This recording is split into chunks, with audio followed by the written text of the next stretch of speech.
You won't hear a siren when it begins. There is no countdown, no official announcement, no clear signal that the system you rely on has already started to fail. Day zero doesn't arrive with explosions or chaos. It arrives with silence. Lights flicker once, maybe twice, and then the grid goes dark. Your phone shows no signal. Water pressure weakens. Traffic signals freeze mid-cycle. And within minutes, the invisible systems that sustain modern life begin to collapse in ways most people have never been trained to recognize, let alone survive. What makes day zero dangerous is not the outage itself, it's the speed at which cascading failures follow. Power grids are not isolated systems. They are synchronized networks dependent on real-time balance between supply and demand. When that balance breaks, even briefly, protective systems trip automatically to prevent catastrophic damage to infrastructure. This is not malfunction, it's design. But that design creates a chain reaction. One failure leads to another. Substations disconnect. Frequency destabilizes. Entire regions go offline in seconds. This is how localized disruption becomes a full-scale grid-down scenario. Most people assume backup systems will take over. They believe in redundancy, in emergency response, in rapid restoration. But this belief is based on a misunderstanding of how fragile large-scale systems truly are. Backup generators require fuel. Fuel requires transport. Transport depends on functioning logistics. Logistics rely on communication networks. And communication networks depend on power.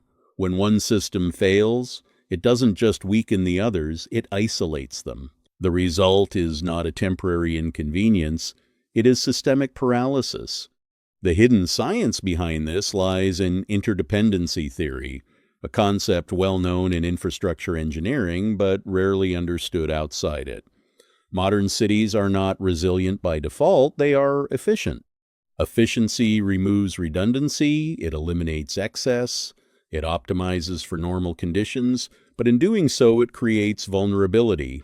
A system designed for peak performance under stable conditions becomes brittle under stress. When disruption exceeds a certain threshold, recovery becomes exponentially more difficult, not because the damage is severe, but because the pathways required for recovery no longer exist. Historical data supports this. During major blackouts, restoration timelines are not linear. They stretch unpredictably due to coordination breakdowns, resource shortages, and communication gaps. What begins as a technical issue becomes a logistical crisis. And what turns that crisis into a survival scenario is time. The longer systems remain down, the more human behavior shifts. Panic replaces routine. Demand spikes, supply chains fracture, and within 24 to 72 hours, the environment you live in begins to transform. Water is one of the first critical failures. Municipal water systems rely on electrically powered pumps to maintain pressure across distribution networks. Without power, pressure drops. When pressure drops, contamination risk increases. Backflow can introduce pollutants into clean water lines. Treatment plants cease operation. What comes out of your tap, if anything, is no longer guaranteed to be safe.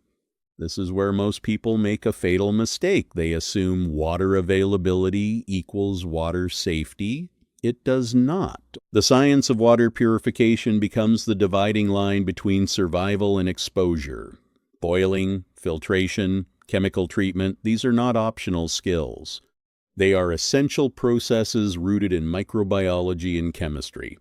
Pathogens such as E. coli, Giardia, and Cryptosporidium do not disappear because water looks clear. They require specific conditions to be neutralized. Heat denatures proteins, chlorine disrupts cellular structures, filtration removes particulate carriers. Without understanding these mechanisms, you are not treating water, you are gambling with it. Food follows closely behind. Modern supply chains operate on just-in-time delivery systems. Warehouses are not stocked for weeks, they are calibrated for days. Grocery stores depend on constant replenishment. When transportation halts, shelves empty rapidly. But the real issue is not scarcity, it's distribution failure. Food exists, but it cannot reach you. And as access becomes limited, behavior changes, hoarding begins, conflict escalates. What was once a predictable environment becomes volatile. Energy, water, food, these are not separate problems. They are interconnected variables in a collapsing system. And understanding that interconnection is what most people overlook. They prepare in isolation, they store supplies without strategy, they react instead of anticipate. But survival in a grid-down scenario is not about reacting to failure, it's about predicting its sequence and positioning yourself ahead of it. This is where the concept of a day zero survival plan becomes critical.